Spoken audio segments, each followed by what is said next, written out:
શહેરના સયાજીપુરા ખાતે 175 આવાસો બનાવવા અંકલેશ્વરના ઇજારદારને 47.59% વધુના ભાવે ₹19.60 કરોડમાં કામ આપવાની દરખાસ્તને લઈ વિવાદ સર્જાયો હતો, જેથી કાલે મળેલી સ્થાયી સમિતિની બેઠકમાં ઇજારદાર ગુપ્તા કન્સ્ટ્રક્શનને કામ આપવાનું માંડી વાળી દરખાસ્ત મૂળ ભાગને પરત કરાઈ હતી.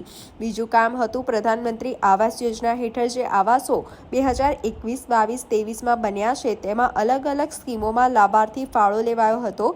PMAYની ગાઈડલાઈન અનુસાર મહત્તમ કિંમત નક્કી કરી હોય તેની ઉપર લાભાર્થી જોડે ફાળો ન લેવો જોઈએ તેવું ગાઈડલાઈનને ટાંકી આ દરખાસ્ત સ્થાયીમાં મંજૂર અર્થે મૂકી હતી. સ્થાયીના સભ્યોએ અલગ અલગ મહાનગરપાલિકામાં શું સ્કીમ આપવામાં આવશે છે તેની તપાસ કરી આગળનું નિર્ણય લેવાનું નક્કી કરાયું હતું, જેથી આ દરખાસ્ત હાલ મુલતવી કરાય છે. સાથે જ ટ્રાફિક સિગ્નલની અગવડો સંદર્ભે સ્થાયી સમિતિના સભ્યો રજૂઆત કરી હતી. ટૂંક સમયમાં સંબંધીઓ સાથે બેઠક કરી જરૂરી કાર્યવાહી કરશે. કન્સલ્ટની ભૂલ હશે તો તેની સામે પણ કાર્યવાહી થશે.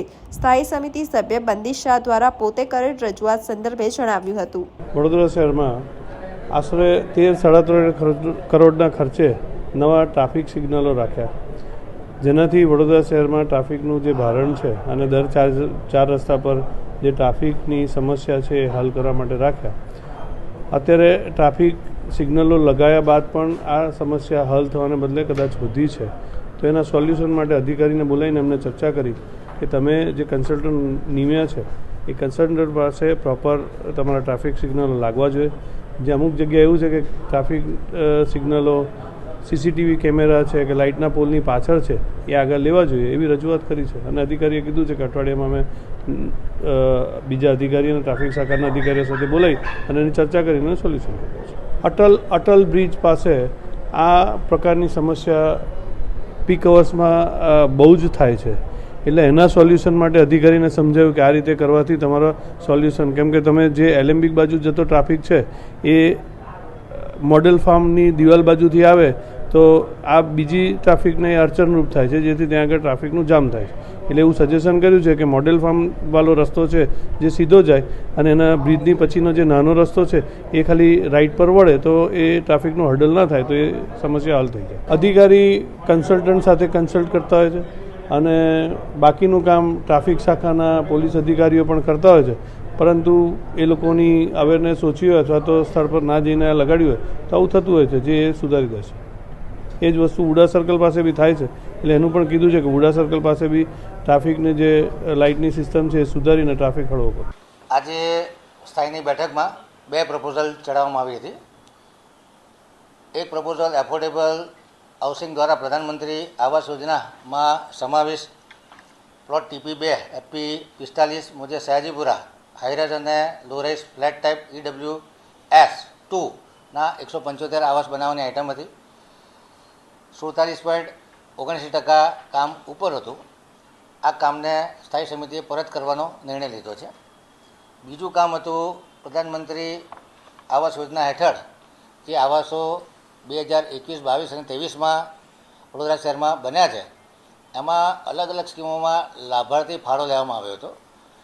પ્રધાનમંત્રી આવાસ યોજનાની ગાઈડલાઈન અનુસાર જે મહત્તમ કિંમત નક્કી કરી હોય એની ઉપર લાભાર્થી જોડે ફાળો ન લેવો જોઈએ એવું ગાઈડલાઇનને ટાંકી અને કમિશનર સાહેબે આ દરખાસ્ત સ્થાયીમાં મંજૂરી માટે મોકલી હતી.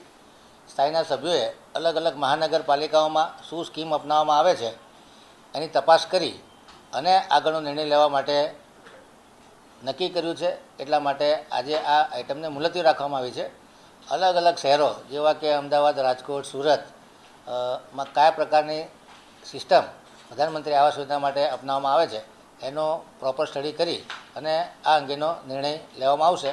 જો લાભાર્થી ફાળો છોડવાનું નક્કી કરવામાં આવશે તો કોર્પોરેશન પર લગભગ 18.25 કરોડની આસપાસનો 18.25 કરોડની આસપાસનું ભારણ આવી શકે એવું છે. આ પ્રકારનો નિર્ણય આજે લેવામાં આવ્યો છે અને આ આઇટમને મુલતવી કરવામાં. સ્ટ્રીટ લાઇટમાં વડોદરા શહેરમાં લગભગ 20-21 જેટલા નવા ટ્રાફિક સિગ્નલ ઊભા કરવામાં આવે છે. એના માટે કન્સલ્ટન્ટની નિમણૂક કરેલી છે અને જે સ્ટ્રીટ લાઇટ લગાડી છે એમાં કોઈ જગ્યાએ ઓબ્સ્ટેકલ છે કે આગળ સ્માર્ટ પોલ હોય કે સ્ટ્રીટ લાઇટનો પોલ હોય, જેના લીધે અમુક નાગરિકોને સ્ટ્રીટ લાઇટ જોવામાં તકલીફ પડે છે. કન્સલ્ટન્ટ હોવા છતાં ઇજારદાર દ્વારા ભૂલ થયેલી છે, ત્યારબાદ થાંભલા ખસેડવાની જરૂર પડતી હોય છે.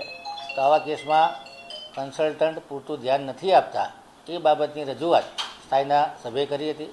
ટૂંક સમયમાં ટ્રાફિક એસીપી, કન્સલ્ટન્ટ અને કોન્ટ્રાક્ટર તથા અધિકારીઓ સાથે મિટિંગ કરી અને આમાં જે કોઈ નાના મોટા કરેક્શન કરવાના છે અને કોઈ નાની મોટી સજા પણ કરવાની હશે તો કરવામાં આવશે.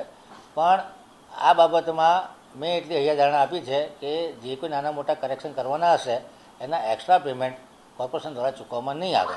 અને જો કન્સલ્ટન્ટની ભૂલ હશે તો એને પણ નોટિસ આપીને અથવા એની પર કોઈ શિક્ષાત્મક કાર્યવાહી કરવાની થશે તો કરવામાં આવશે.